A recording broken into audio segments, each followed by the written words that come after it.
Pregunta. ¿Hay alguna pregunta que queréis hacer?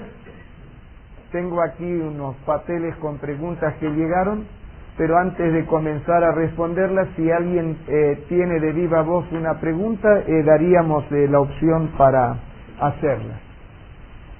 Aparentemente no trajimos preguntas o quizá por timidez no las estamos haciendo. Mientras contesto algunas de las que llegaron por escrito, tal vez vosotros tengáis en la mente alguna otra que estéis con interés de hacer. Había cierto orden en estas preguntas.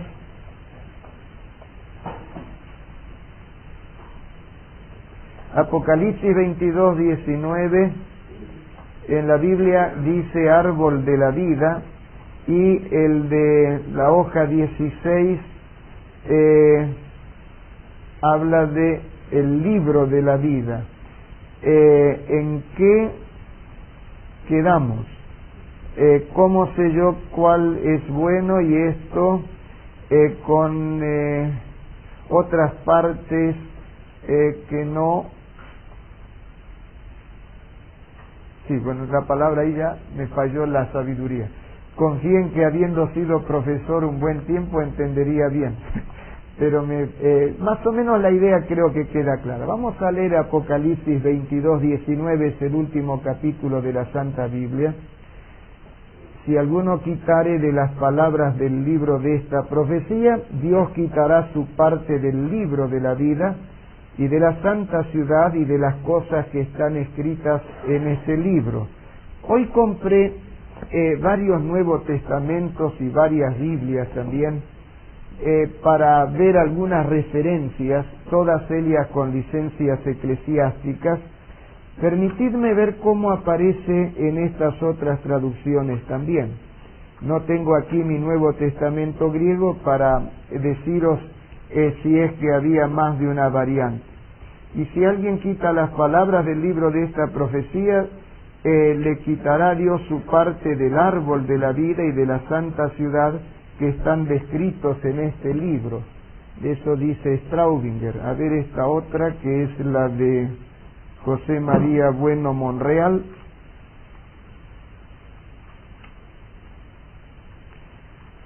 (22:19) si alguno quitare de las palabras del libro de esta profecía, Dios quitará a él su parte del árbol de la vida y de la santa ciudad descritos en este libro.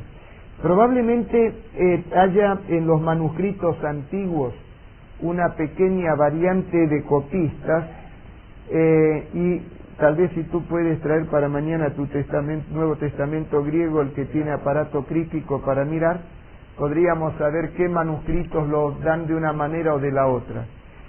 Conceptualmente no hay ninguna diferencia, porque el árbol de la vida es un símbolo en el Apocalipsis de vida eterna, y los que están escritos en el libro de la vida son los que reciben vida eterna. O sea, de cualquiera de las dos formas se está diciendo exactamente lo mismo, y es que Dios le quitará el derecho de tener vida eterna.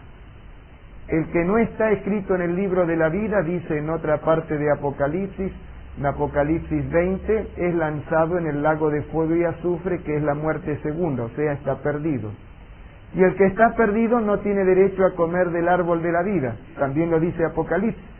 Por lo tanto, probablemente hay una variante de copista que no modifica afortunadamente en lo más mínimo el concepto.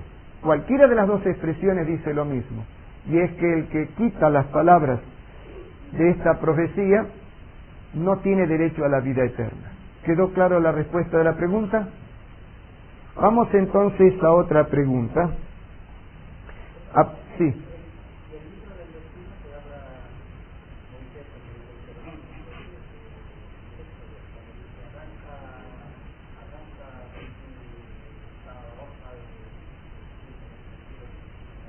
No usa la expresión libro del destino, dice de tu libro. Sí, y en ese sentido está refiriéndose al libro de la vida, o sea, el registro de los que se salvan. cuando angustiado Moisés al ver que el pueblo no obedecía las órdenes de Dios, y Dios dice, este pueblo es demasiado rebelde, voy a raer este pueblo y te voy a colocar a ti como líder, dirigente de un pueblo que sea más digno, que siga más de cerca lo que tiene que hacer. Dios lo estaba poniendo a prueba a Moisés en cuanto a sus motivaciones, si era un líder por el orgullo de ser cabeza o si era un líder genuino desde la óptica cristiana y no desde la óptica mundana.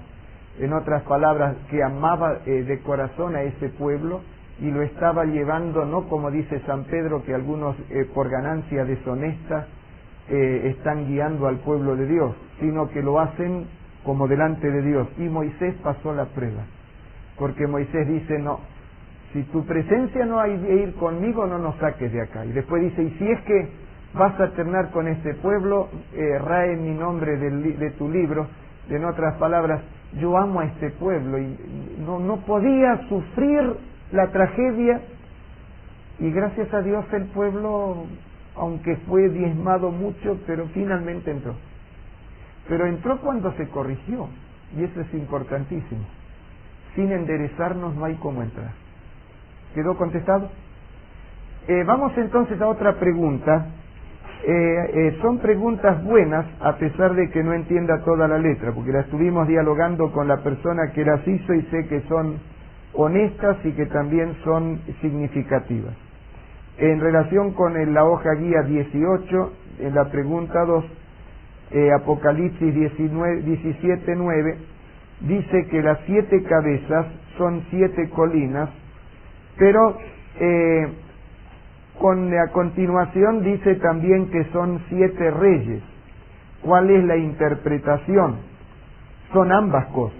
La primera es que son 7 montes, y la segunda habla de 7 poderes, 7 reyes, pero esa parte la explicaré al discutir el tema cuando el Dios de amor castiga y discutamos la parte de las 7 trompetas y de las 7 plagas también.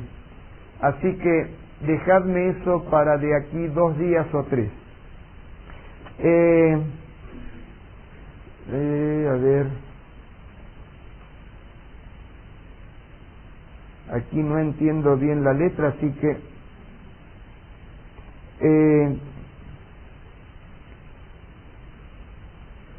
la interpretación de la Biblia, Apocalipsis 18, 17, 9, 18, no tengo capacidad para saberlo.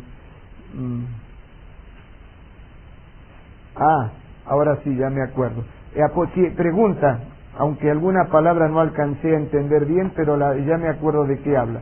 Pregunta si la primera bestia, la bestia de Apocalipsis 12 y la bestia de Apocalipsis 13 son la misma o son distintas. ¿Y por qué no puede ser la misma?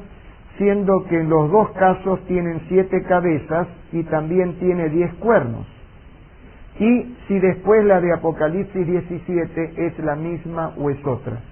Esa pregunta, que es muy procedente, sin duda, podía haber surgido igual, pero probablemente surgió porque ayer yo hice una introducción un poco larga y no me alcanzó el tiempo para explicar un detalle, y me alegro de esa pregunta para poder entonces completarlo ahora. Cuando estudiamos Apocalipsis 12, hace un par de días, habíamos visto cómo Dios comienza a ser más detallado a medida que avanzamos en estas profecías. Así como teníamos ya en las profecías del Antiguo Testamento una armonía maravillosa, extraordinaria, con las del Nuevo Testamento, y habíamos visto que la profecía de los 2300 días, que nos hablaba de que a partir del año 457 habría 2300 días proféticos o años hasta que comenzaría el juicio investigador en el cielo, pero que nos daba 70 semanas como sello de garantía de la profecía, y esas 70 semanas son el tiempo de los judíos. No aprovechado por ellos comenzó el tiempo de los gentiles. Vimos que Apocalipsis nos presenta en forma detallada el tiempo de los gentiles. Porque aunque partiendo del pasado, la mujer del sol, vestida del sol, está basada en la luna, parada en la luna, vestida del sol, o sea, Cristo, el sol de justicia, es la fase cristiana de la iglesia, pero ya viene desde el Antiguo Testamento.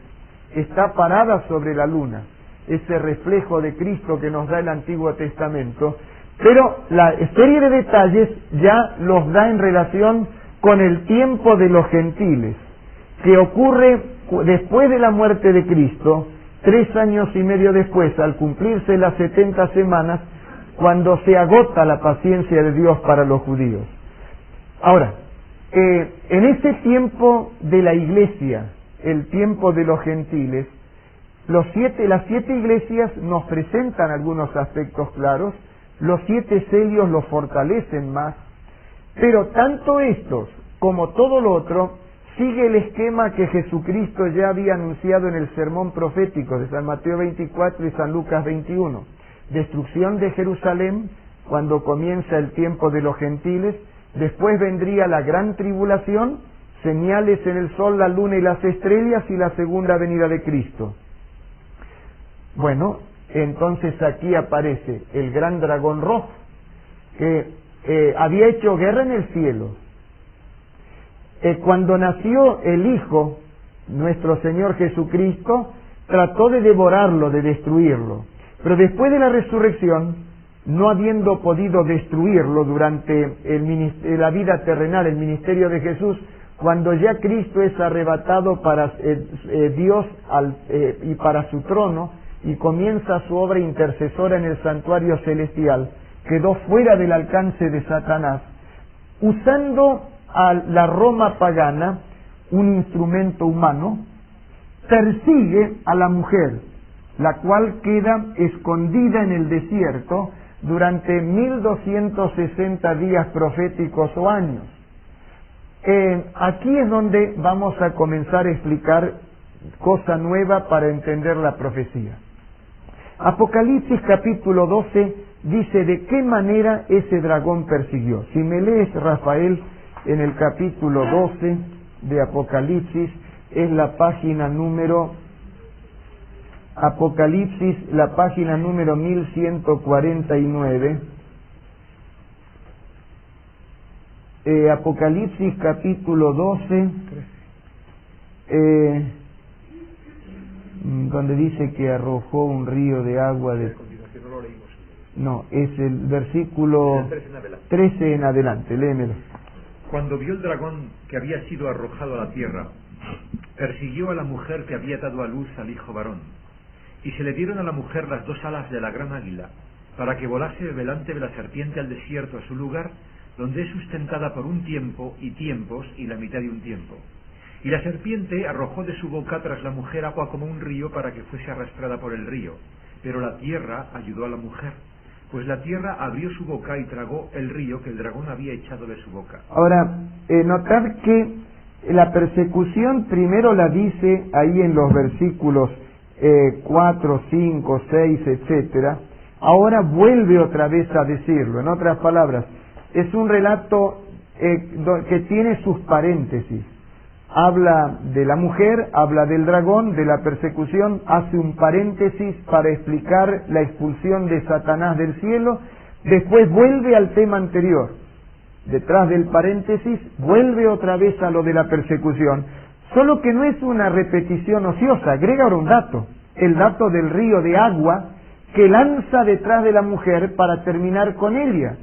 Pero si está hablando de persecución, ese río de agua es el elemento usado para perseguir. ¿Y qué significan las muchas aguas en la profecía de Apocalipsis?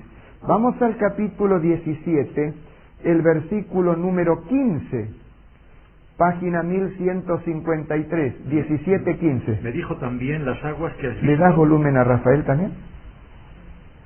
Las aguas que has visto, donde la ramera se sienta, son pueblos, muchedumbres, naciones y lenguas. Las aguas entonces significan ¿qué cosa? Gente, pueblos, muchedumbres, naciones, lenguas. Entonces, el dragón, que es Satanás, persigue a la mujer a través de instrumentos humanos, lanza un río de agua, pueblos, muchedumbres, naciones, grupos humanos para perseguir y destruir a la mujer. Bueno, la historia nos ayuda a entender bien. ¿Cuál fue el reino, el imperio, el poder que persiguió a la iglesia después que Cristo fue al cielo? Básicamente el imperio romano. O sea, el dragón es Satanás, pero actuando a través del imperio romano. Y Dios, que es tan sabio cuando hace las cosas, nos da elementos internos en la profecía bíblica para que interpretemos la Biblia bíblicamente sin el riesgo de dar una explicación humanista o filosófica que nos desvíe de la revelación. ¿Cuál es este otro elemento? El dragón tenía 7 cabezas y ¿qué otra cosa? 10 cuernos. En el mismo capítulo 17 de Apocalipsis, pero el versículo número 9 nos dice qué representan esas 7 cabezas. Léemelo, Rafael, por favor. Esto para la mente que tenga sabiduría. Las 7 cabezas son 7 montes sobre los cuales se sienta la mujer. ¿Las 7 cabezas qué son? 7 montes sobre los cuales se sienta la mujer. 7 montes sobre los cuales se sientan la mujer. ¿Y esos 7 montes qué representan? Bueno, ya habíamos visto no solo lo que decía Monseñor Straubinger, yo estuve viendo aquí en estos varios Nuevos Testamentos y Biblias que compré hoy, algunas cosas interesantísimas que dicen estos otros. Este Nuevo Testamento, todos con licencias eclesiásticas, edición pastoral de las ediciones Paulinas, editorial Verbo Divino, dice, comentando esto de los cuernos, las 7 colinas designan sin ninguna duda a Roma. Los 10 cuernos son los reyes de los pueblos bárbaros aliados de Roma. Interesante. Yo tengo la misma explicación, basada también de la Biblia, que arranca de lo que viene de Daniel capítulo 7. Esto ahora empieza a ayudarnos. Las 7 colinas, las 7 cabezas que son 7 montes, son las 7 montes sobre los cuales se asienta este poder. Y los 10 cuernos son las 10 tribus bárbaras que tomaron posesión de Roma. Pero Rafael, como historiador, el imperio romano gobernó simultáneamente con los 10 cuernos o hay una sucesión uno detrás del otro? Hubo momentos en que gobernaban simultáneamente. Cuando comenzaron la invasión. Roma no desapareció totalmente, incluso el Imperio Romano Oriental va a durar muchos más siglos, es decir, hay una coexistencia. Pero el occidental, que es el que tiene que ver con las 10 tribus, la parte de Roma, el Imperio Romano de Occidente, lo que tiene que ver con la capital en la ciudad de Roma, cae en el 476. Con la muerte, la caída del último emperador Rómulo Augustulo. Con Rómulo Augustulo. Ahora, quiere decir que mientras desde Roma, de la ciudad, estaba gobernando, esas tribus tenían vida en otro lado, pero en lo que es territorio del Imperio Romano comienza una invasión, pero reciben sus coronas esos reyes cuando cae Rómulo Augustulo. ¿O estoy equivocado? No, está claro, sí. Notad una cosa interesante. ¿Qué dice el capítulo 12? El versículo, vamos otra vez al capítulo 12. Y es bueno que no sabía ni Rafael ni yo que iba a contestar esto, así que lo estoy hasta cogiendo de sorpresa con mi explicación a Rafael. El capítulo número 12, el versículo 3.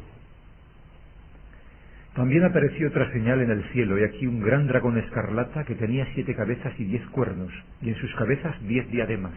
Las diademas, esas coronas simples... En sus cabezas 7 diademas, sí, 10 cuernos y en sus cabezas 7 diademas. Tenía 7 cabezas y 10 cuernos. Como Rafael decía, ya comenzaban a existir esos reinos. Pero en lo que hace al territorio de la Roma, gobernada desde la ciudad de Roma, todavía no asumieron las coronas. Las coronas están sobre las 7 cabezas. Y las 7 cabezas, según Apocalipsis, son las 7 colinas, 7 montes, ¿de dónde? De Roma. Por lo tanto, aquí está, con las 7 cabezas, la ciudad de Roma, y con los 10 cuernos, las 10 tribus bárbaras, pero la corona, en esta bestia, las coronas están sobre la ciudad de Roma, los 7 montes. Ahora, no olvidéis eso y comparad con el capítulo 13, el versículo 1 y el versículo 2. Me paré sobre la arena del mar y vi subir del mar una bestia que tenía 7 cabezas y 10 cuernos, y en sus cuernos 10 diademas. ¿Dónde están las diademas? Ahora están en los cuernos. Y ya no son 7, porque antes eran 7 porque eran sobre las cabezas, y las cabezas eran 7. Sí. Ahora están sobre los cuernos, que son 10, por eso se habla de 10 diademas. En otras palabras, notamos que hay aunque son 7 cabezas en ambos casos y 10 cuernos en ambos casos, notamos aquí que nos está sugiriendo el tiempo en que actúa cada una de ellas. El dragón es Satanás, pero en el capítulo 12 actúa a través de la Roma pagana, por causa de que las coronas, aunque están los 10 cuernos, las coronas todavía están sobre los 7 montes de Roma. Todavía no habían tomado posesión de Roma los 10 cuernos, aunque estuviesen vagando como tribus nómades. Pero en el capítulo 13 aparece otra bestia, y esa otra, que está geográficamente ubicada en la misma área, las 7 cabezas la ubican con el eje en Roma, ahora ya es de otra época, es del tiempo cuando las coronas están sobre los reyes que dan origen a Europa, las tribus bárbaras. Es geográficamente la misma Roma, pero históricamente nos muestra la sucesión del pasaje de la Roma de los Césares para la Roma papal o la Roma cristiana. No sé si va quedando claro. Pero esto todavía se fortalece más cuando dice, vuelvo otra vez a leer el versículo 1 y también el 2, me paré sobre la arena del mar y vi subir del mar una bestia que tenía 7 cabezas y 10 cuernos, y en sus cuernos 10 diademas, y sobre sus cabezas un nombre blasfemo. Y la bestia que vi era semejante a un leopardo, y sus pies como oso, y su boca como boca de león, y el dragón le dio su poder y su trono y grande autoridad. Son 2. El dragón, la Roma pagana, la época en que las coronas están sobre las colinas de Roma, le traspasa a esta otra que ahora tiene las coronas sobre los 10 reyes que dan origen a Europa. O sea, ya es la caída del Imperio Romano, y es el momento que imperan los érulos, vándalos, ostrogodos, francos, alamanes, burgundios, etc. Las 10 tribus bárbaras que partieron en 10 pedazos el Imperio Romano. Y entonces, si están gobernando los cuernos, las coronas están allí. ¿Qué pasa? Es que ya Roma no era más capital del imperio, militar o políticamente hablando, ahora es una capital religiosa o espiritual que está como base mientras los otros reyes gobiernan. Y entonces la Roma que tenía las coronas le pasa la sede a esta otra Roma, la sucesora, la Roma cristiana, la papal. Le da la sede, el trono, y le da también poder y autoridad. Profesor Belvedere, Sí. Eso históricamente es matemático, es así. Así que la sucesión del Imperio Romano, a la caída del Imperio Romano, diríamos, la Roma de los emperadores pasa a ser la sede, diríamos, del obispo de Roma. Eso no hay quien lo pueda, diríamos, contradecir desde el punto de vista histórico. Eso está en cualquier libro de historia. Correcto. Entonces, esta explicación para contestar la pregunta que teníamos ahí. Geográficamente es el mismo lugar, pero históricamente son 2 momentos diferentes. Una es la Roma del capítulo 2, Satanás actuando como poder perseguidor del pueblo de Dios a través de la Roma pagana. Esos ríos de agua, gente persiguiendo al remanente que está escondido. De hecho, que la mujer vestida del sol, la iglesia pura, durante estos 1260 años de persecución, está escondida, no existe como organización visible. Se conoce de su existencia por las actas del poder perseguidor, donde registra los que va mandando a la hoguera, etc. Es el tiempo de las almas debajo del altar, la parte más angustiosa, esta fase de la Inquisición. Entonces, esta es la Roma pagana, el Satanás actuando a través de la Roma pagana. En el capítulo 12 es la Roma que trató de matar a Cristo y en sus días fue arrebatado para Dios y su trono. Los días de la Roma pagana. Las coronas están sobre las 7 colinas, el imperio pagano. Pero, cuando comienza la persecución de 1260 días, Satanás, el dragón, actúa ahora a través de ese otro poder a quien le dio poder, trono y autoridad. En la época en que las coronas son transferidas ya a las 10 tribus bárbaras, 476 ya asumieron poder. Y después que asumieron poder, por eso están las coronas en los cuernos, es donde viene ya la parte de transferencia con el poder perseguidor durante 1260 años. La de Apocalipsis 17, ya lo veremos de aquí 2 días o 3, es la misma que Apocalipsis 13, donde se agrega sobre esta a la mujer, a la prostituta, a la ramera. ¿Quedó clara la respuesta? ¿Puedo las manos de los que les quedó claro? Por esta razón es que un grupo grande de teólogos, muy preocupados por la elocuencia de la profecía, han hecho un esfuerzo sobrehumano para tratar de decir que este es el imperio romano, pero es violentando la realidad de la profecía bíblica.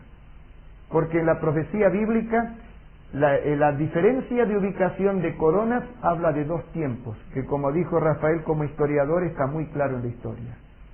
Y además de eso, además del símbolo, decirlo el símbolo visual, también lo dice el mensaje verbal, cuando declara que ésta le dio la sede a esta otra. Hay una transferencia de sede, como cuando un primer ministro o un presidente de gobierno le entrega el gobierno al siguiente. Son 2, aunque sean del mismo partido, pero hubo cambios.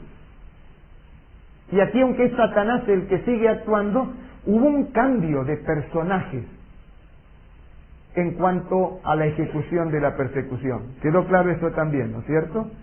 Bueno, vamos entonces ahora a continuar con la parte de la profecía en la que habíamos quedado ayer. De paso, para aquellos que querían ver y que llegaron un poquito más tarde las diapositivas del Museo de la Inquisición de Ámsterdam, confieso que cuando saqué la gomita aquí de las diapositivas se me armó un desparramo y que las voy a organizar bien para mostrarlas mañana.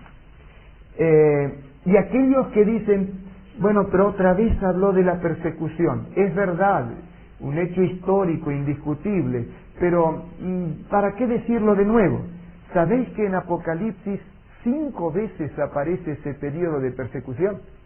Y si aparece 5 veces, con 3 símbolos diferentes, pero perfectamente claro que es la misma cosa, es porque desde el punto de vista de Dios, ese es un hecho muy delicado y suficientemente importante para ayudarnos a entender todo el proceso, como para que Él insista 5 veces en el libro de Apocalipsis sobre ese asunto. Y entonces yo, al dar un seminario de Apocalipsis, como mínimo 2 o 3 veces tengo que subrayarlo, ya que Dios lo dijo 5. Ahora, habíamos llegado hasta la pregunta 5. Entonces, vamos ahora a comenzar desde la pregunta 6. La pregunta 6, esa es interesantísima.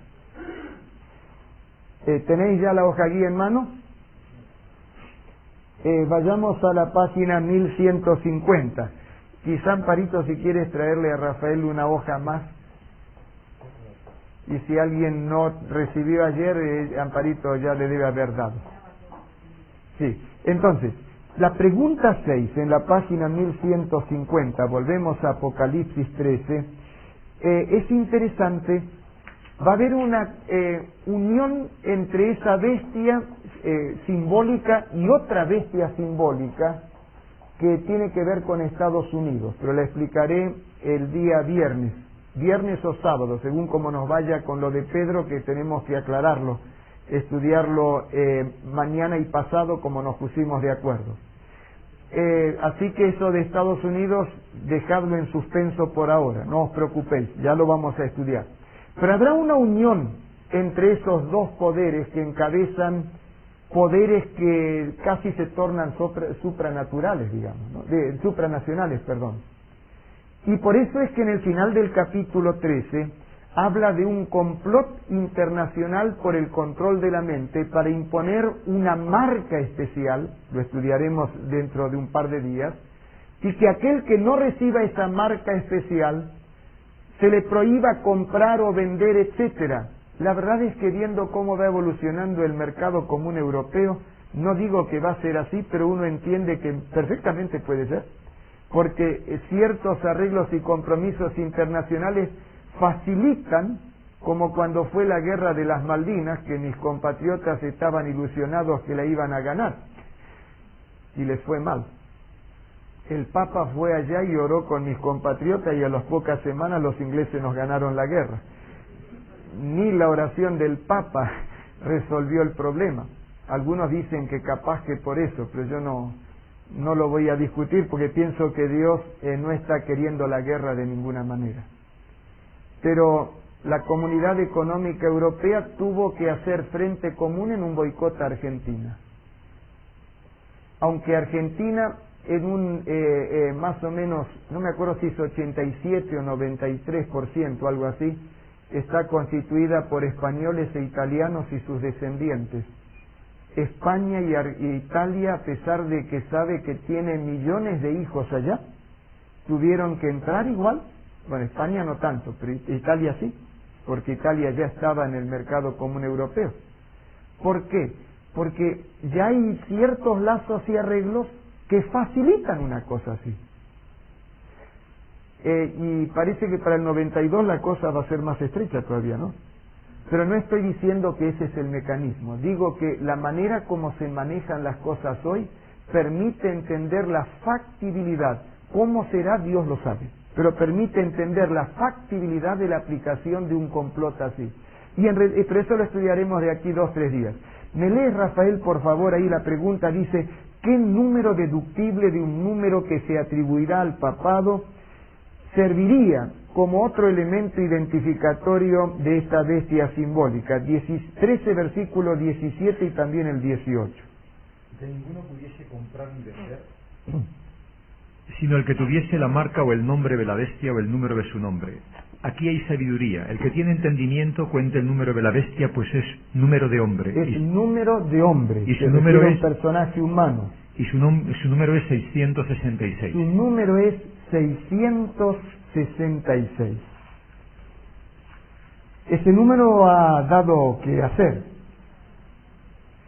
y ha dado dolor de cabeza también a muchos. Y en esto viene algo interesantísimo. La desesperación por tratar de desviar la cosa para algún lado. Y puedo entenderlo, porque las emociones humanas nos empujan a autoprotegernos y a proteger lo que amamos. Toda la profecía está mostrando que ahí está hablando del papado, del poder del Vaticano o el poder papal. Toda la profecía. Entonces viene el problema, ¿cómo tratar de encontrar algún otro que no sea el papado para que se le pueda aplicar el 666? Y vosotros habéis leído sin duda en el comentario de algunas Biblias católicas que dice que tal vez podría ser Nerón, o quizá pudiera ser Diocleciano. Si consiguiésemos demostrar que es Nerón, ya respiramos tranquilos. Pero resulta que este complot internacional del que habla ahí iba a ocurrir antes de la venida de Cristo. Y para ese entonces ya hace cuánto, 20 siglos que Nerón está enterrado. Incluso, ¿en qué año murió Nerón? Del año 64, 65. ¿Y cuándo escribió San Juan el Apocalipsis? Hacia el 99. ¿No os parece ridículo? No, el Apocalipsis al 90, hacia el 90 y el Evangelio hacia el 99. Sí, y algunos todavía lo estiran un poco más atrás, pero acepto el 90. Ahora, ¿no os parece ridículo que un libro que en el primer capítulo dice escribe las cosas que son, las que han de suceder pronto y las que han de suceder después de estas, y que llega hasta la venida de Cristo, y que presenta lo de el anticristo previo a la venida de Cristo, que ahora aparezca aplicando lo del anticristo para uno que ya estaba muerto cuando se escribió la Revelación? Eso es un contrasentido, sería realmente torcer la profecía. No sé si me hago claro. Ahora, yo he aprendido a través de los años, mientras me voy poniendo viejo algunas cosas aprendo, que cuando hay algo delicado, uno tiene que saber que las otras personas tienen sentimientos y emociones como uno también tiene, y tiene la obligación de ser delicado y, de ser posible, buscar elementos que lo expliquen, que vengan de la otra parte, porque si viene de la otra parte, lo entenderán ya no como una agresión de alguien que piensa distinto, sino como un hecho histórico real, comprobado. Entonces, este Nuevo Testamento que firmó las licencias eclesiásticas el cardenal primado de Argentina, y si la teología católica tiene razón que la Iglesia católica es una, santa, católica, apostólica y romana, si es una, entonces da lo mismo que el arzobispo cardenal primado sea de una parte del mundo, aunque sea sudaca, o que sea de otra parte del mundo, aunque sea japonés, o que sea norteamericano, o que sea europeo. Porque teóricamente la Iglesia es la misma en todos lados, ¿no es cierto? Notad lo que, de paso, Monseñor Straubinger era alemán. Es un teólogo alemán, buen teólogo que hizo su trabajo en Argentina. Notad lo que dice aquí Monseñor Dr. Juan Straubinger, hablando acerca de este asunto. El comentario aquí, a ver.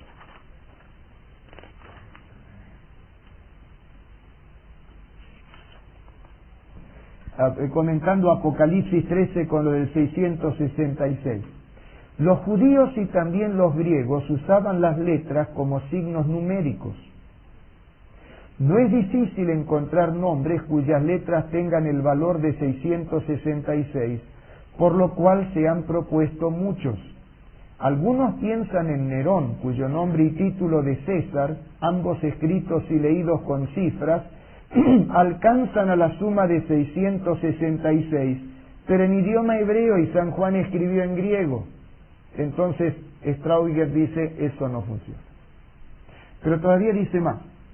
En todo caso, no podría tratarse de Nerón en persona, sino como tipo del anticristo, siendo de notar que buscar a éste en aquel remoto pasado no solo sería romper la economía del proceso escatológico, o sea, de los sucesos del fin, que nos presenta el vidente inspirado, sino también quitar a este gran fenómeno toda su eficacia para las almas y aún todo valor para la lección, como lección para la historia.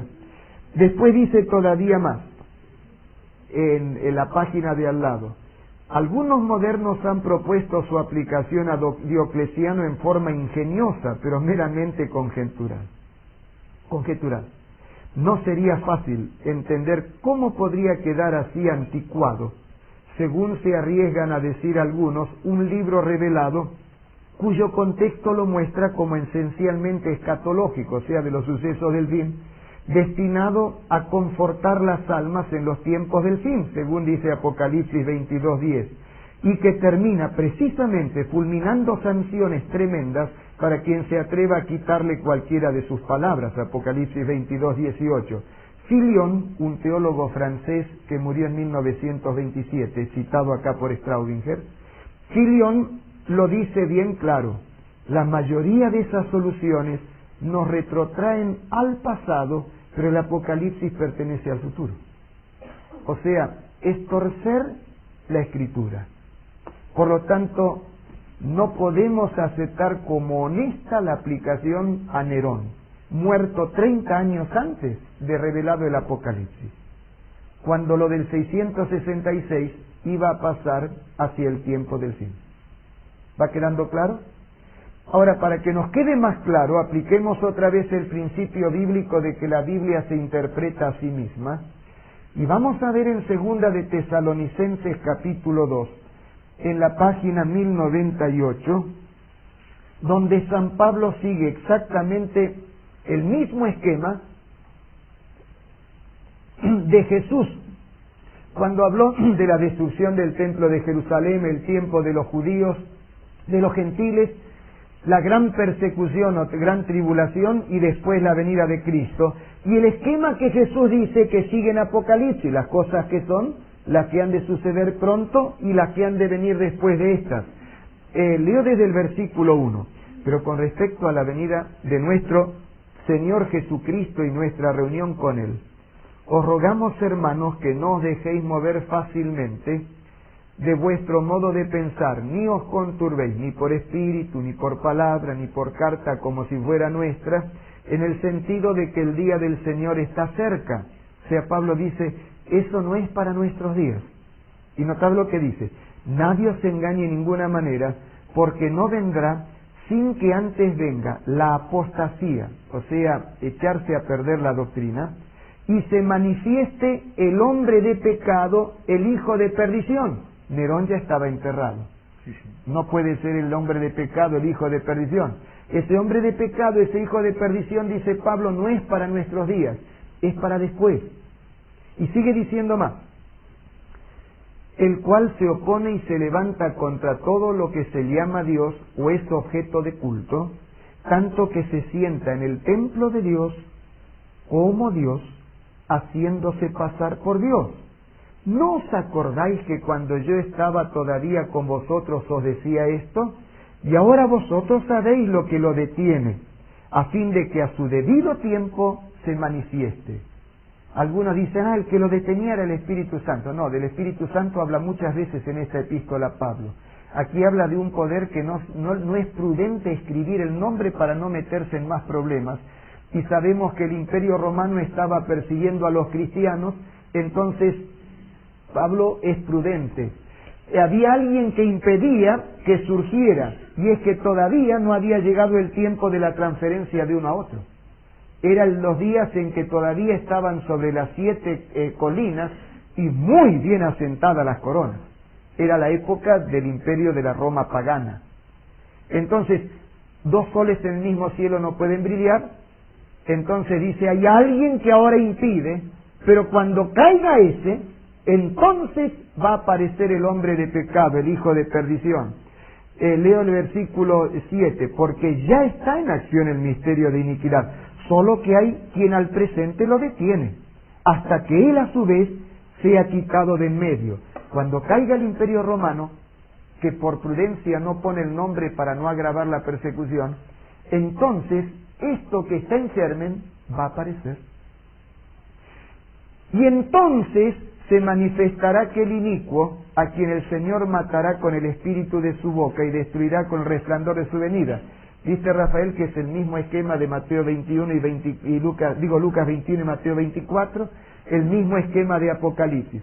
Ya está en acción, pero camuflado, los días de los apóstoles, lo que es.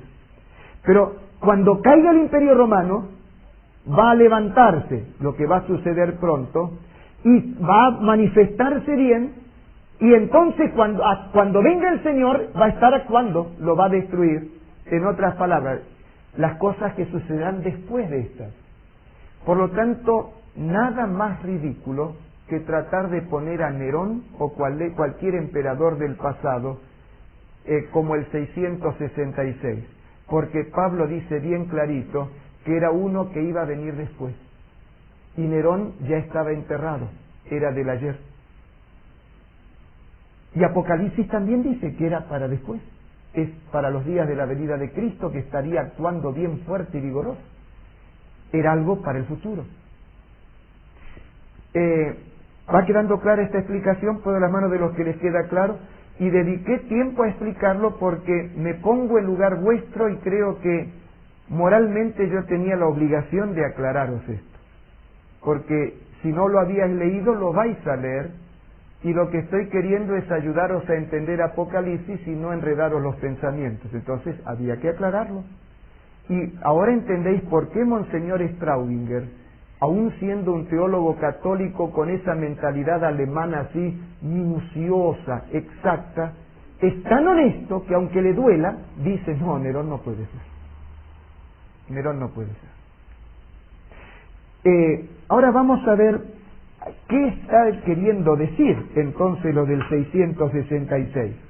Ya hemos visto recién que los hebreos, los griegos y otros pueblos no tenían los números como nosotros tenemos. La numeración que usamos nosotros ahora se llama numeración arábiga. Los árabes tuvieron... No es la última vez que me va a pasar. Usaban las mismas letras del alfabeto, prefiero el agua en el piso y no en los libros.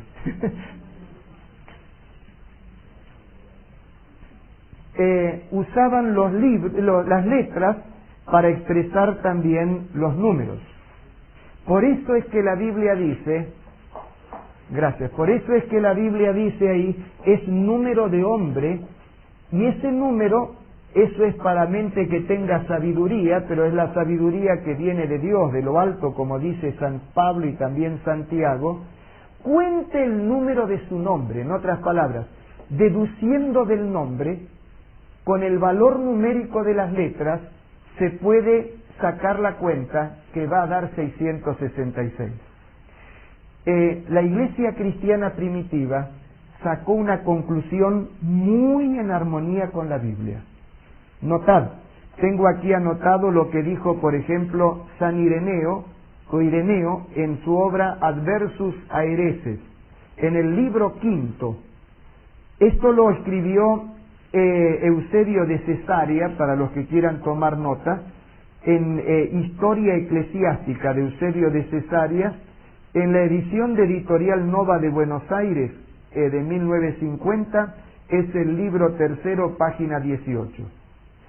Notad lo que escribió Eusebio de Cesarea, escribiendo Ireneo Adversus a Hereses, libro quinto, acerca del número de las letras que forman el nombre Anticristo, del cual se hace mención en la revelación de Juan, habla de este con las siguientes palabras: si en este tiempo hubiese de ser predicado públicamente el nombre del mismo Anticristo, hubiese sido vaticinado por el que dio la revelación.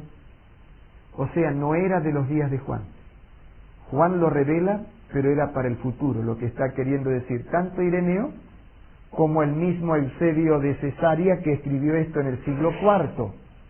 Bueno, vamos a ver algunas cosas interesantísimas. Decíamos que muchos pueblos antiguos utilizan las letras de su alfabeto como números. Ejemplo, los babilonios, los griegos, los romanos, los judíos también. Babilonia en la Biblia es símbolo de Roma, en el Nuevo Testamento, porque la ciudad de Babilonia, cuando Juan escribió, ya hacía como 5 siglos que estaba destruida. Pero Babilonia es símbolo de la ciudad de Roma. Por ejemplo, a ver, tengo aquí, dentro de estos Nuevos Testamentos, marqué algunos. Este Nuevo Testamento de la edición del Verbo Divino es la traducción de Felipe de Fuenterrabía. Dice, comentando Apocalipsis 17, la Gran Babilonia es el nombre simbólico que se le da a la ciudad de Roma, sentada sobre 7 colinas.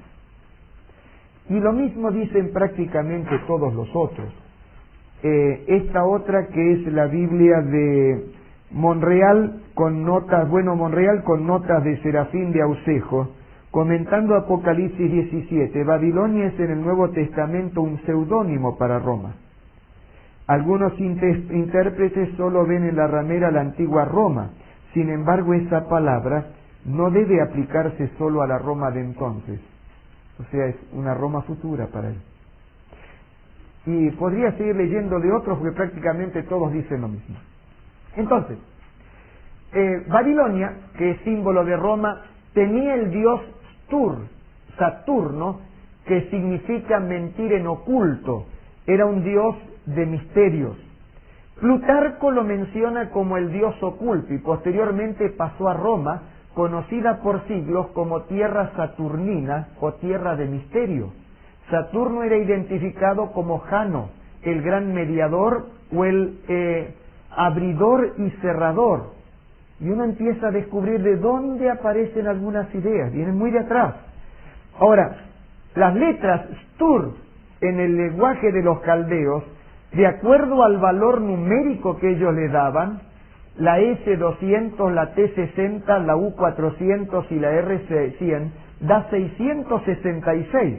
O sea, el dios oculto de Babilonia, en arameo y con los valores arameos, da 666. Y de acuerdo a lo que dice Monseñor Straubiger, San Pedro entiende por Babilonia a la ciudad de Roma. Straubiger presenta claros argumentos para explicar que aquí no está hablando de la Roma de los Césares, sino de la Roma del tiempo del fin. Esto empieza a abrirme los ojos en el sentido de que se está usando algo que ya viene como símbolo de atrás, pero para aplicarlo al futuro. Roma es la Babilonia de Apocalipsis, y ya en la Babilonia del pasado, el corazón o eje de su culto expresaba ese 666. Y eso me hace pensar que cuando hubo una infiltración y penetración filosófico-pagana en el cristianismo, esas ideas que vienen de allá atrás son las que hicieron de la Jerusalén la Babilonia.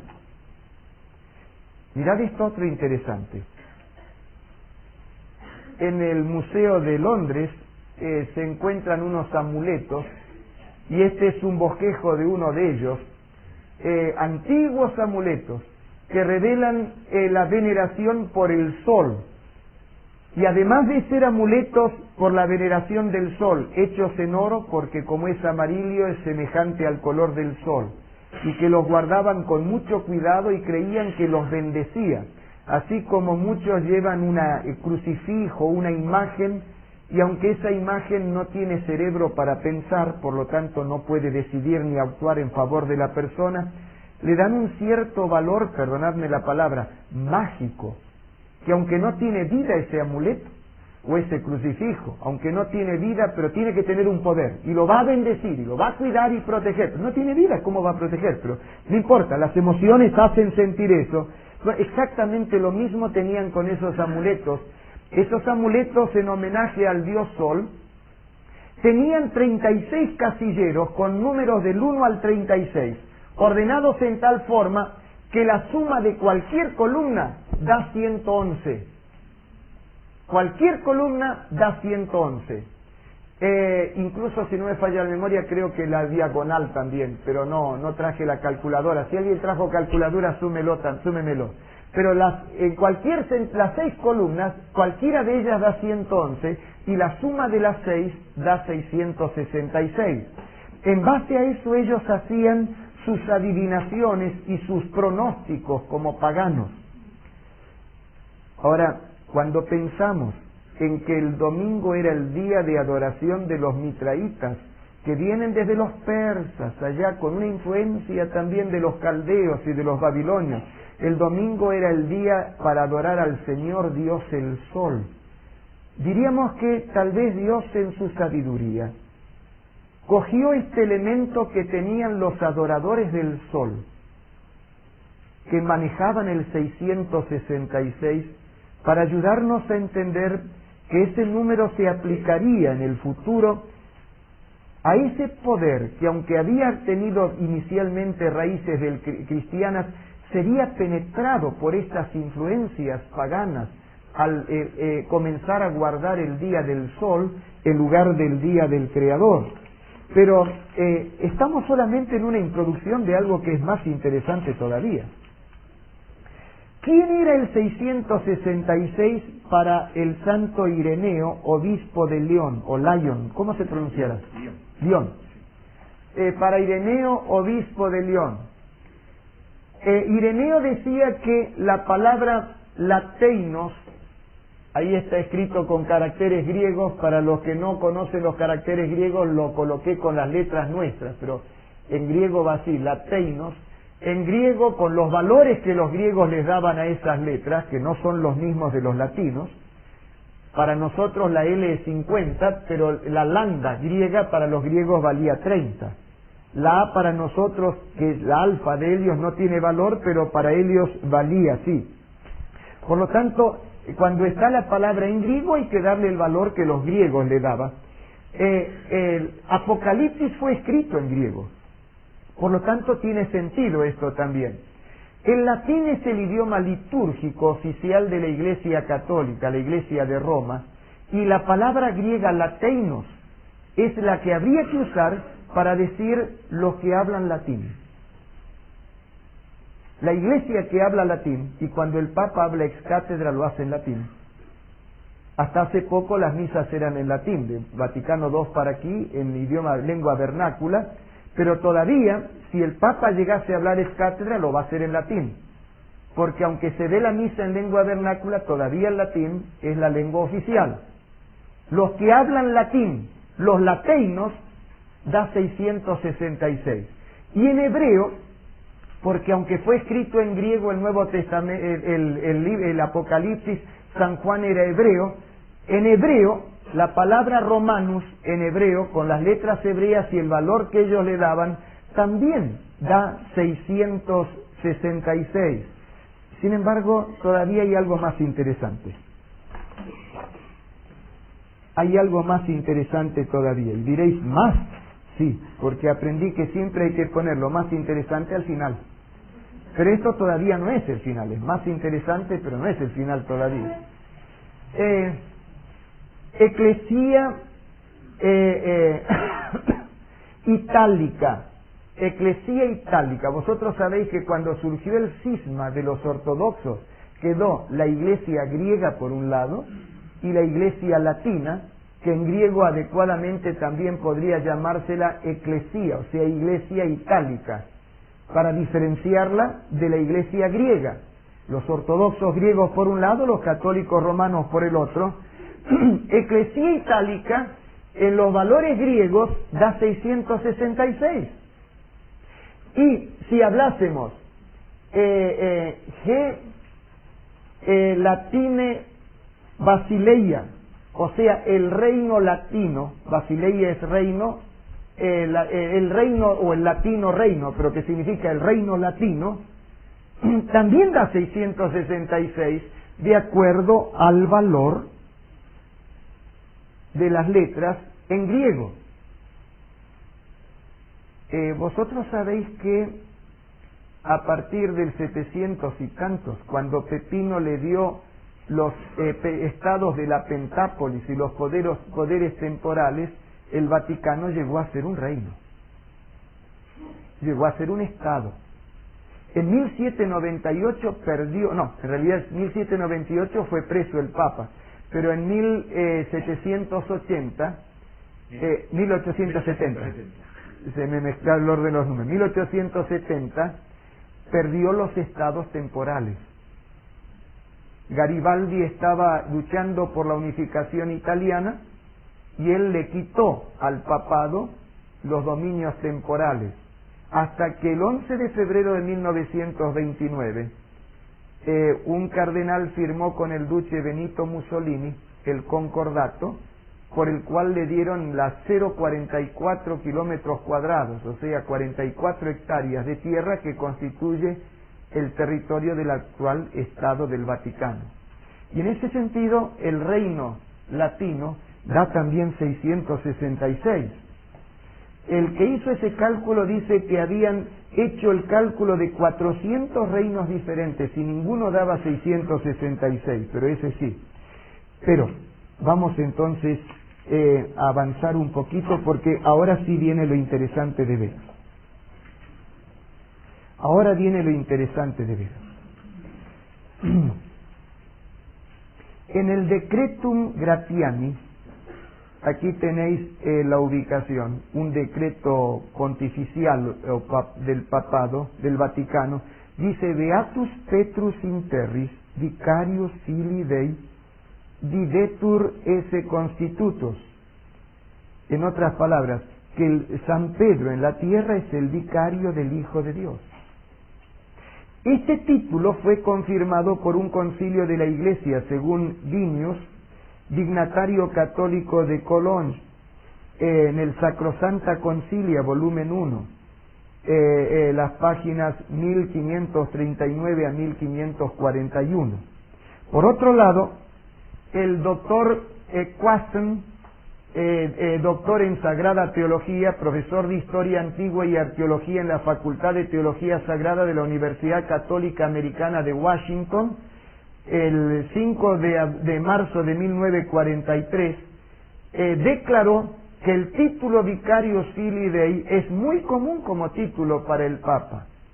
En ese caso, Vicarius Filii Dei, en latín, la lengua oficial del Vaticano, da 666.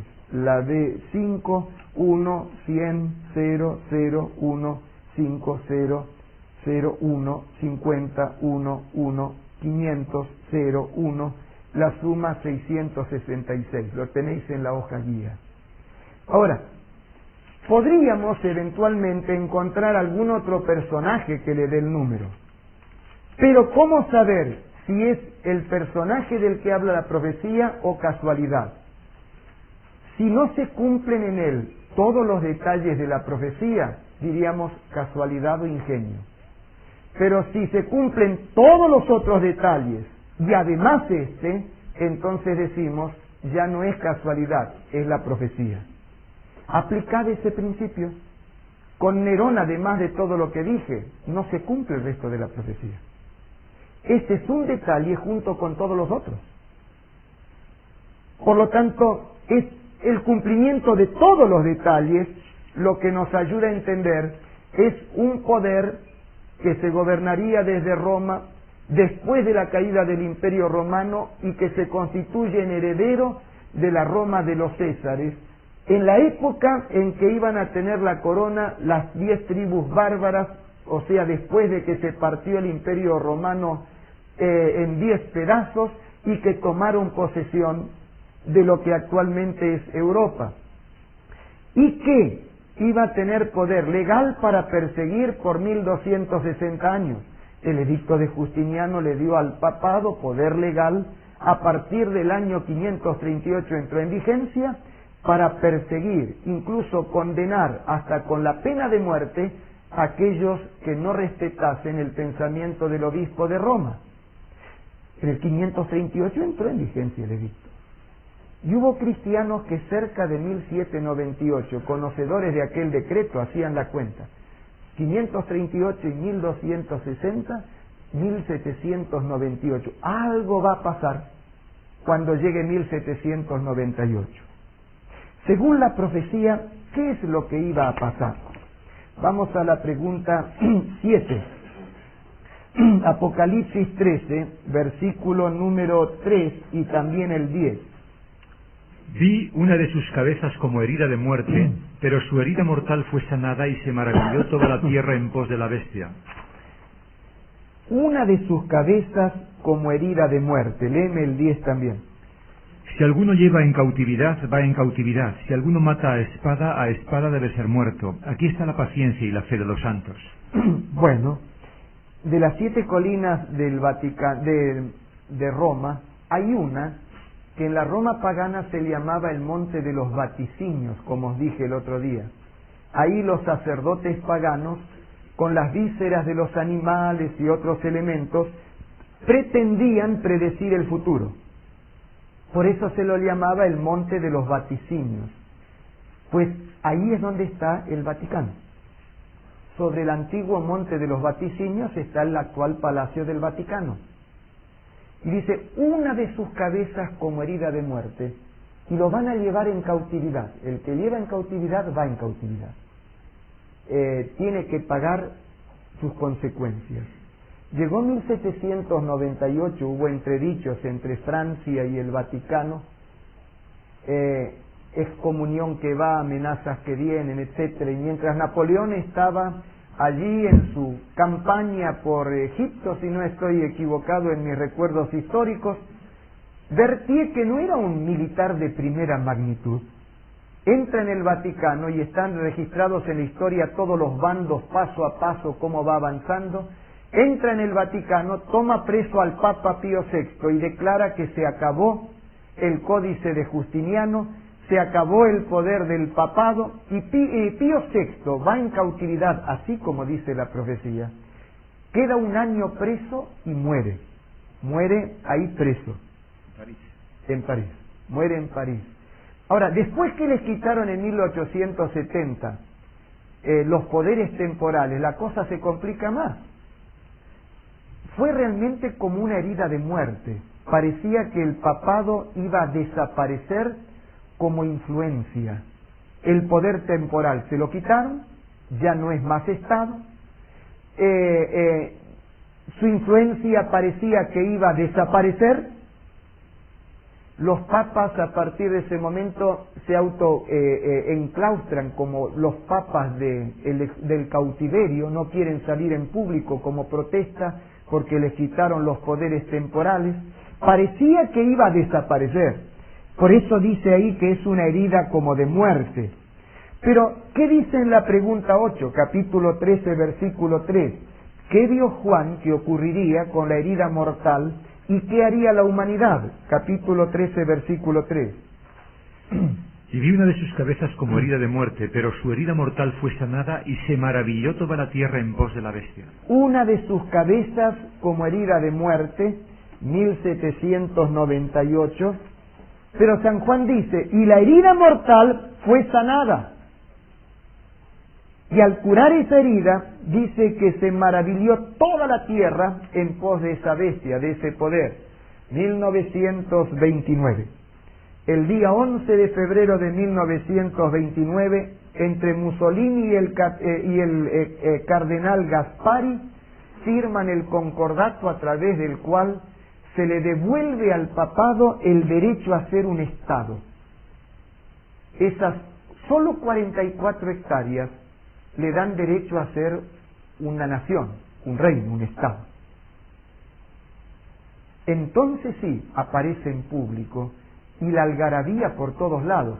Si hasta allá en Sudamérica, en Buenos Aires, hubo enormes fiestas en plazas públicas, etcétera, en homenaje porque al papado se le habían devuelto sus poderes temporales.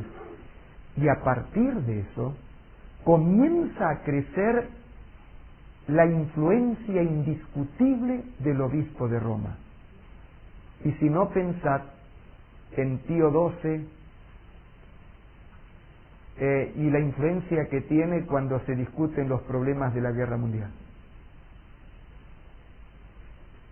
Hay cosas que empiezan a publicarse ahora entre el presidente del gobierno de Estados Unidos y los contactos así, bajo cuerda con el Vaticano y la influencia que tuvo. Estaba creciendo la influencia.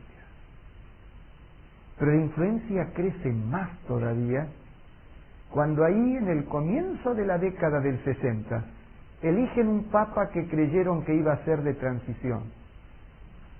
Bonachón, cuando el fotógrafo japonés muy famoso, Carl Joseph, le estaba enfocando para sacar una fotografía con su temperamento así espontáneo, dice, hace 77 años Dios sabía que yo iba a ser papa, ¿por qué no habrá hecho más fotogénico?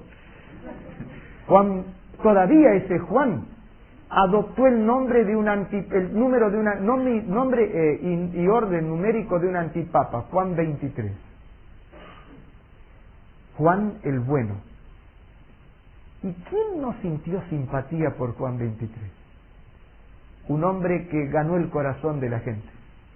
Empezó a viajar, empezó a tener actitudes así contra protocolo, abiertas, espontáneas, y cuando todos creían que lo elegimos por poquito hasta que se muera mientras nos ponemos de acuerdo para nombrar al siguiente, se pone frente a los micrófonos y convoca al Concilio Vaticano II. Hacía un siglo que no había concilio ecuménico, convoca al Concilio Vaticano II y la perestroika de Gorbachov queda hecha una insignificancia frente a la conmoción que producen los cambios de Vaticano II. Cuidado, cambios en formas. Ahora las religiosas, si quieren, pueden usar la falda más o menos hasta la mitad de la pierna. Los sacerdotes pueden vestir como estamos Rafael y yo.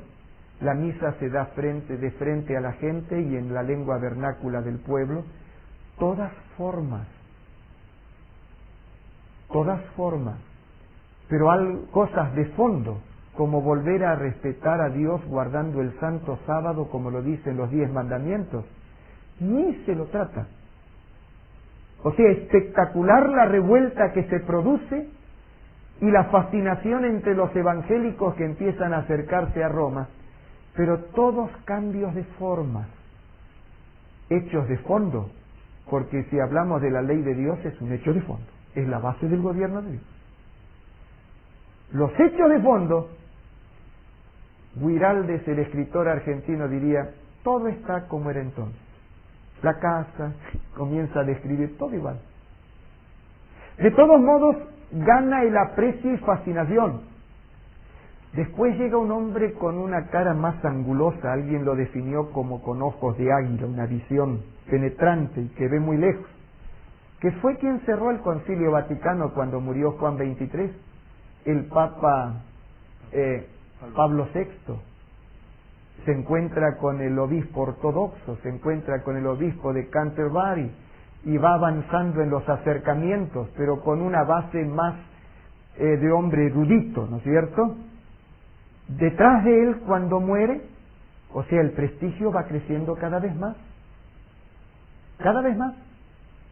Los papas llegan a hablar ante la Asamblea Mundial de las Naciones Unidas, recibiendo el homenaje de los representantes de todas las naciones de la tierra. Y cuando yo leía esa noticia me acordaba, y toda la tierra se maravilló detrás de la bestia. Quería indicar, profesor Olvederes, si los norteamericanos hace 100 años les hubiesen dicho que un papa iba a hablar en Nueva York, no se lo hubiesen creído jamás. Pero atrajo hasta 1 millón de personas en las predicaciones.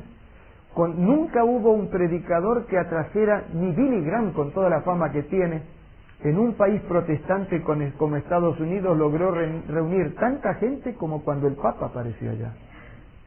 Toda la tierra se maravilló en pos de la bestia.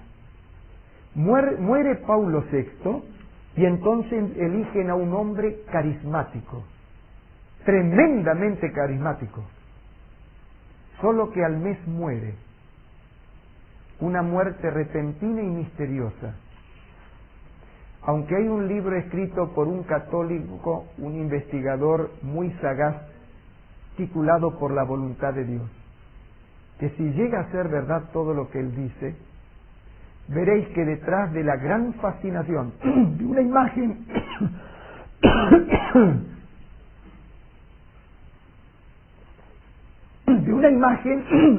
de esplendor, si llega a ser verdad lo que dice ese libro, entonces lo que decía Apocalipsis es verdad cuando habla de Babilonia. Y cuidado que ese libro no fue contestado públicamente nunca. Y el hombre se confiesa católico y el hombre documenta. Es un católico que lo escribió. Si no lo leísteis, no sería mala idea conseguirlo. Por la voluntad de Dios se titula. Tapa roja con la foto del fallecido Papa Lee. Ese hombre era un hombre tremendamente carismático que hubiese llegado mucho más lejos que los otros dos. Y de una capacidad intelectual tremenda y unas habilidades humanas espectaculares. Entonces eligieron al impensado. Después de siglos que siempre eran católicos de Italia, italianos los que eran nombrados papas, nombran papa a un polaco. Y un polaco de una imagen distinta.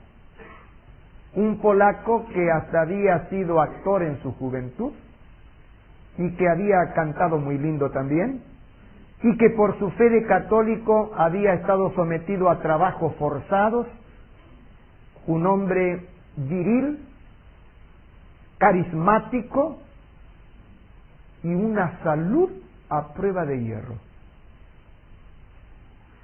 y hasta prueba de balas, porque no hay derecho a atentar contra la vida de ninguna persona. Pero un hombre que a la edad de él tuvo un atentado como el que tuvieron contra su vida en la plaza de San Pedro, tal vez hubiera muerto, pero el hombre se recuperó y sigue con un vigor notable y con la mente lúcida. Y decidme si no está fascinando el mundo. Desde los días de los papas del autocautiverio, con la herida de muerte que parecía que había terminado el papado y que le habían quitado sus poderes temporales, a la potencia en todo orden de cosas que es. No voy a hablar del problema del Banco Ambrosiano, que salió en los diarios de nuevo, y donde para compensar los daños que hubiera causado Marcinkus y la influencia de las finanzas vaticanas, dieron como un regalo de compensación 240 y tantos millones de dólares, multiplicarlos por 120, para saber cuántas pesetas. Independientemente de la fase del poder adquisitivo, eso no me interesa. Pero la influencia, la fascinación que está ejerciendo, decidme si no estamos frente a lo que decía la profecía ahí en el capítulo 13, versículo 3. Vi una de sus cabezas, el monte Vaticano, como herida de muerte. 1798, le quitan los poderes temporales en 1870, parecía que iba a desaparecer, pero su herida mortal fue sanada, concordato de 1929, y se maravilló toda la tierra en pos de la bestia. La fascinación actual. Decidme si Dios no conoce el futuro. Todo esto escrito hace 20 siglos. ¿Va quedando claro hasta aquí? ¿Puedo ver las manos de los que les va quedando claro? Y veamos la pregunta número 9, porque me quedan 4 minutos y voy a terminar en tiempo hoy. Apocalipsis 13:8. ¿Quiénes son los que darían su adoración a ese poder, al Vaticano? Capítulo 13, versículo 8. ¿Me lees, Rafael, por favor? Y la adoraron todos los moradores de la tierra. ¿Cuántos la adoraron? Todos los moradores de la tierra. ¿Será que todos? A ver qué más dice, léemelo de nuevo. Y la adoraron todos los moradores de la tierra cuyos nombres no estaban escritos en el libro de la vida del Cordero que fue inmolado desde el principio del mundo. ¿Queréis algo más grave que esto? La adoraron todos los moradores de la tierra cuyos nombres no estaban escritos en el libro de la vida del Cordero. En Apocalipsis Dios revela todo. Los entretelones de esa lucha por el control de la mente iniciada por Satanás en los cielos. Esa rebelión contra Dios.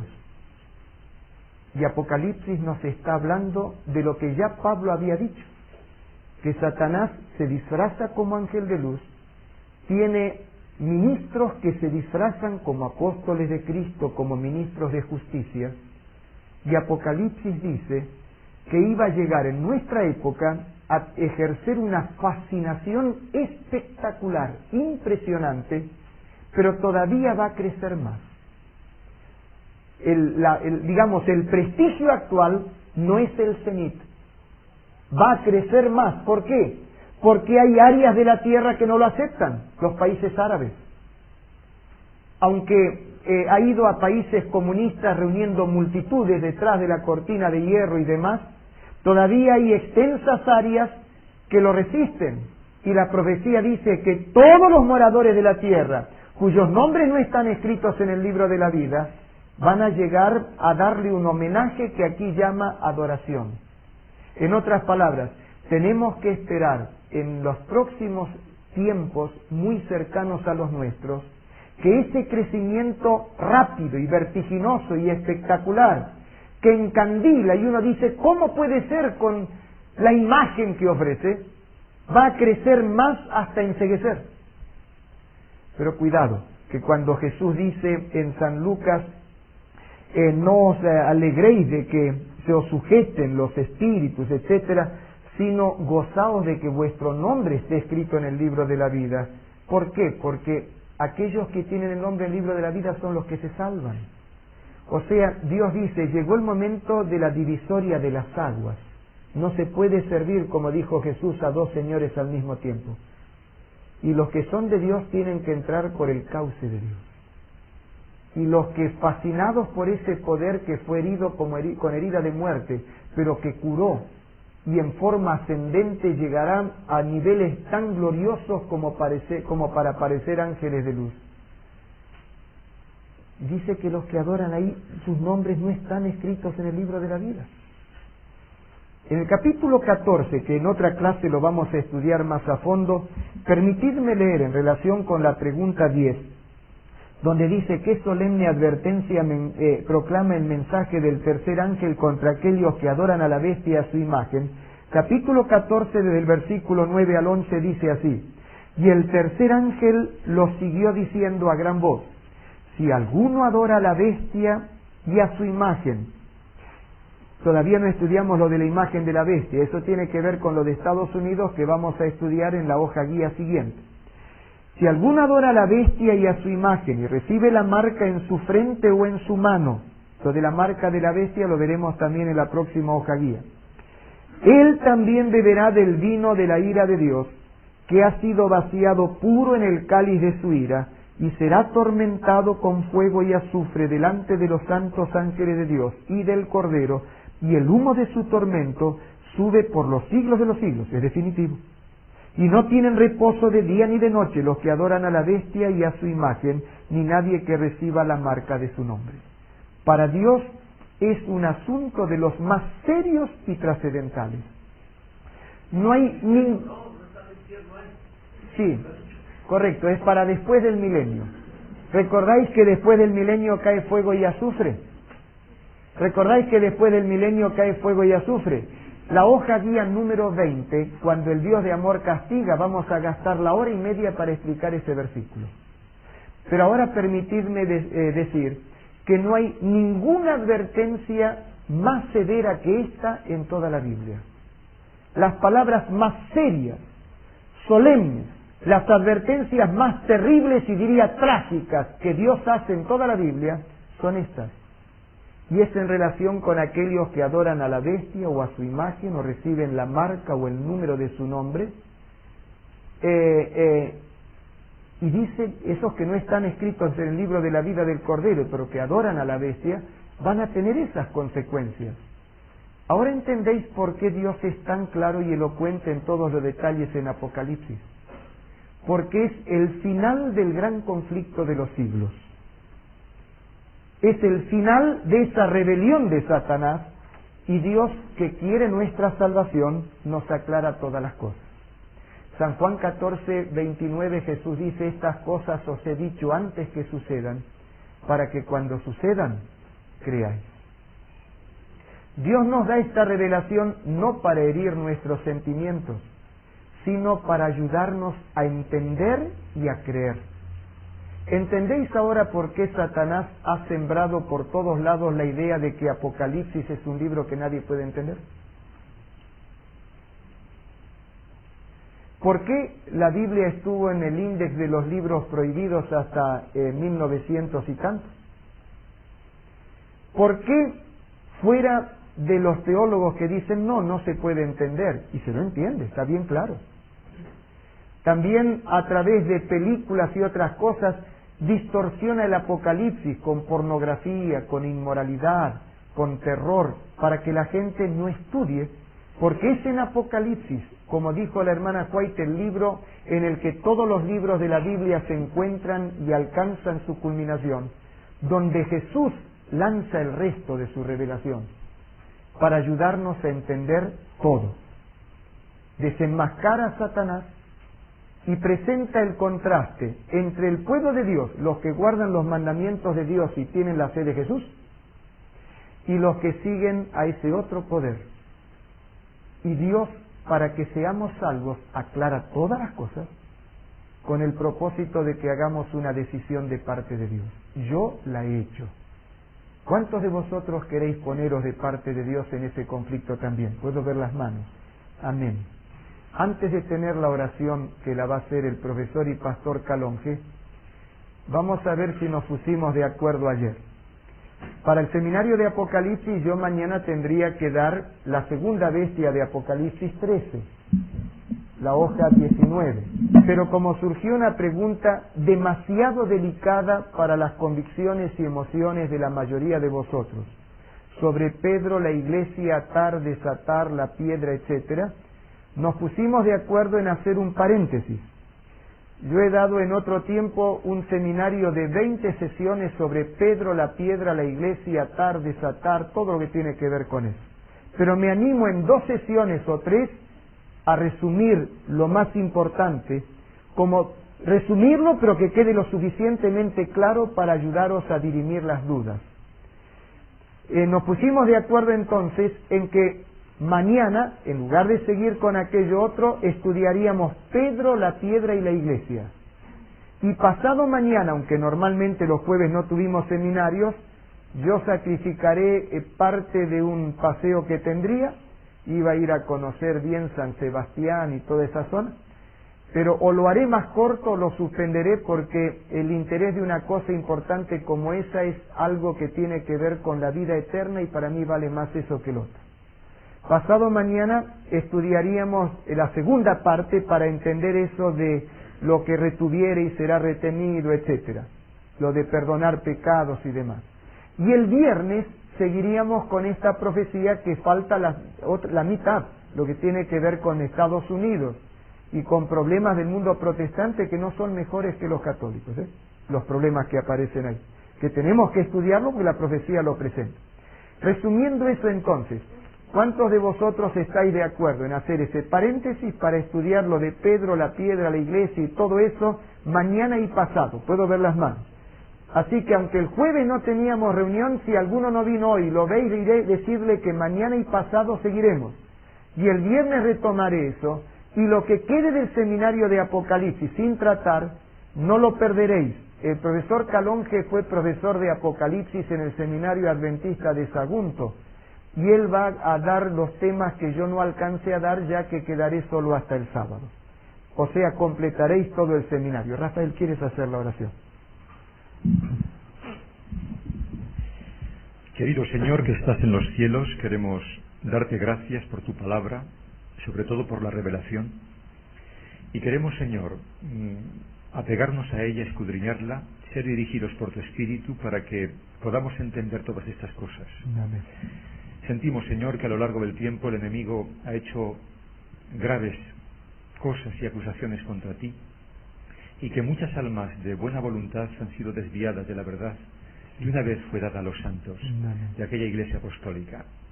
Ayúdanos, Señor, a retomar esa verdad pristina, a esa verdad original, a estudiarla con cariño, a contrastarla y sobre todo a aceptarla en nuestra vida, sabiendo que aceptamos tu voluntad.